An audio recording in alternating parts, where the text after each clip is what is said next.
What's up guys, welcome back to the channel. My name is Joseph, and in today's video I'll be showing you how to swing trade stocks while still working your 9-to-5 job.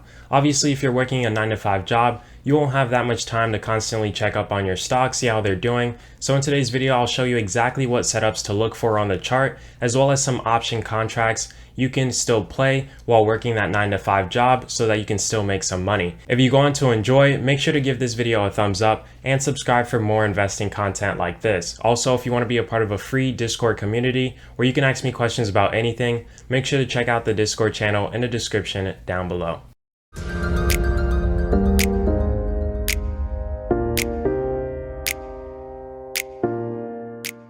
Alrighty guys, now that we have the chart pulled up, before I get into the exact setups you want to be looking at while you're working a 9-to-5 job, there are three main components that I wanted to go over, and that first one is having a watch list. Whenever you have a watch list of stocks, it's going to cut down the time it takes for you to find a great setup. Now if you want to learn how to make a watch list, let me know in the comment section down below, and I can make a quick video on how to do that. And then the next thing I wanted to talk about is actually putting in the time after work to look for the setups. As I said before, having that watch list is going to save you a lot of time, but you still have to put in the work and look for these trades. And then lastly is the execution. You're going to be getting filled on these trades, whether it be on your break, lunch, or even when the market opens. So getting right into it, the first thing you want to look for when you're swing trading stocks is that you want to look at the market structure. Is it in a uptrend? And my first example is ATVI. As we can see, it's in a clear uptrend. The stock is constantly going up.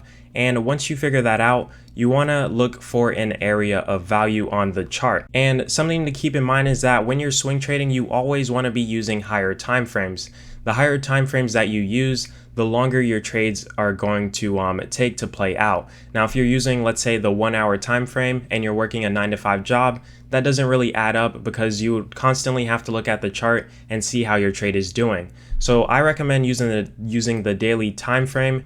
That shows us that each candlestick on the chart is worth a day of data for the stock. So getting right back into what you want to look for, as I said before, the area of value. Now that right here on ATVI is right around here. As we can see, it has a nice support, and an area of value can mean a support like this. It can mean a trend line or even a moving average. That's where you get an idea of where you want to buy the stock. So first thing, as I said before, was the market structure. As we can see, it's in an uptrend. Now we want to look at the area of value, which is this support area on ATVI, which is around $89 to $90. And that area of value just pretty much shows us that every time ATVI comes within this area, it typically has a move to the upside. And as I said before, that's where you want to be buying the stock. So just like this example, as we can see, ATVI is near this support area. So this is something we would add to our watch list and keep an eye on it throughout the week. And if the stock comes down into this area, that's obviously where we want to place our trade the next day when the market opens. And for price targets, I set my price targets based off of the resistance areas it had in the past. And as we can see, it got rejected right around $95. So that's potentially where you want to be locking your profits. And then the next one, which is right around $98.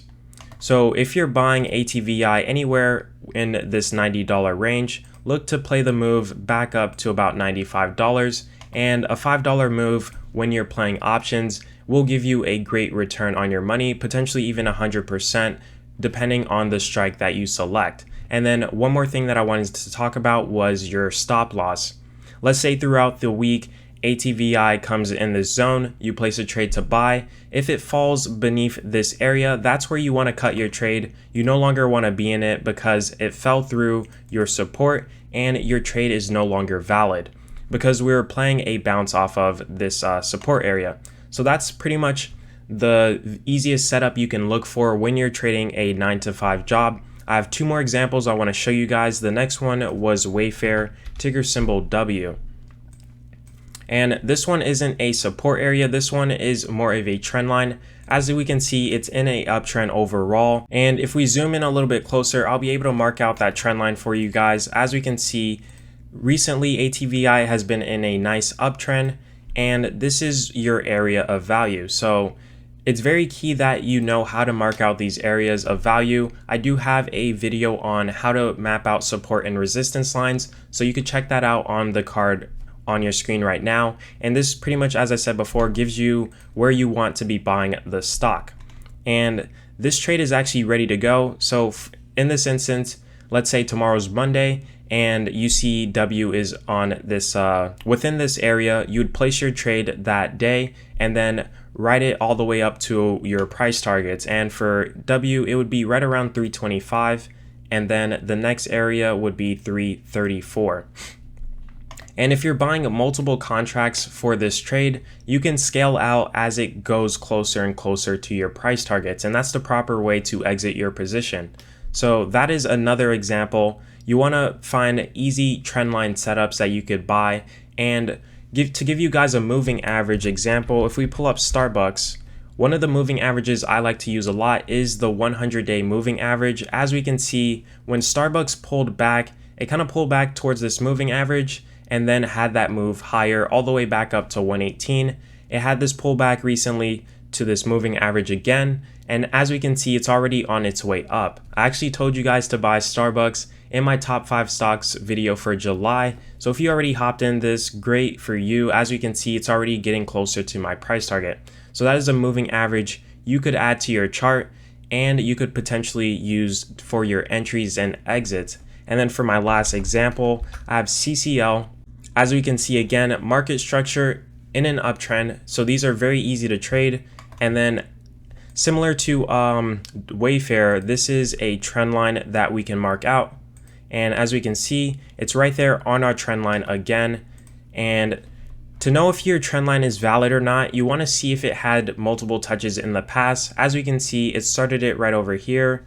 It fell to our trend line again, right over here, kind of had to move higher, and then also right here as well. So this is a clear-cut, easy example to go long on the stock. It's already bouncing off of the trend line, and as we can see, the RSI was oversold, so that's a clear buy signal. And if you want to learn more about the RSI, you can check out that video on the card right now on your screen. So then, those are the main things you want to look for when you're swing trading while working a 9-to-5 job. As I said before, use higher time frames. This is going to let your trades play out longer, and it gives you more time to look at your trades and then take profits whenever you want.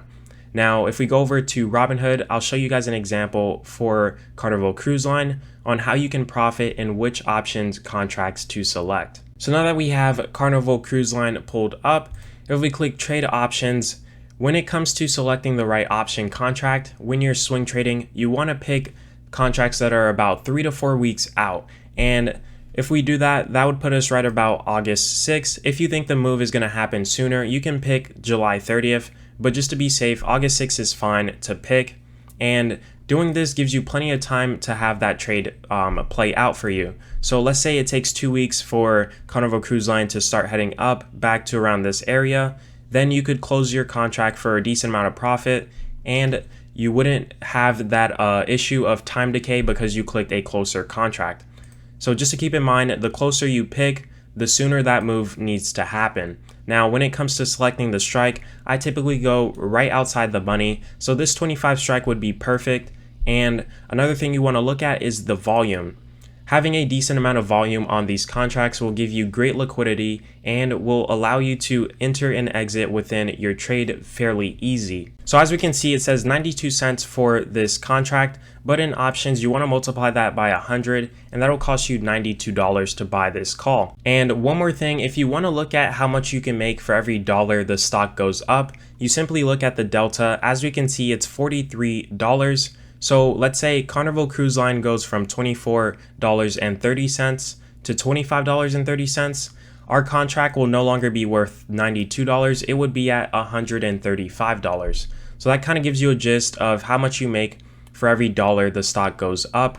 And that's pretty much how you select your contracts for when you're swing trading. And if we go over to the options profit calculator, you'll get a better gist of how you can profit or even lose with this trade.